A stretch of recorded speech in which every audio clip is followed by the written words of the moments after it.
அப்படியே நம்ம புதிய தமிழகம் கிருஷ்ணசாமி ஐயா வந்தாங்க. அவங்க எப்பயுமே சில பல விஷயங்களை அலசி ஆராய்ஞ்சு அப்படியே தூக்கி எடுத்து உள்ளாடி போடுவாங்க. எப்படி போட்டிருக்காங்கன்னா, இந்த கரூர் விஷயத்துல உண்மையை கண்டறியுங்க ஐயா.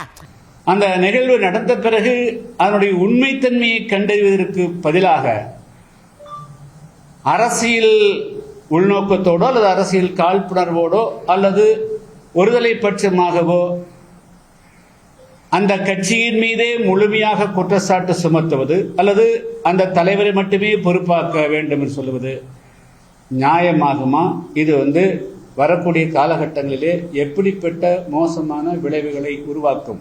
அரசியலே ஒரு புதிதாக ஒருவர் வருகிறார், இதுதான் ஒரு வாய்ப்பு, எனவே அவரை முற்றாக இதை வைத்து காலி செய்துவிட வேண்டும், அவரை அரசியல் களத்திலிருந்து அகற்றிவிட வேண்டும் என்ற ஒரு தீய நோக்கத்தோடு பலரும் கடந்த 3-4 தினங்களாக அவர்களுடைய குரல் அதிகமாக இருக்கிறது.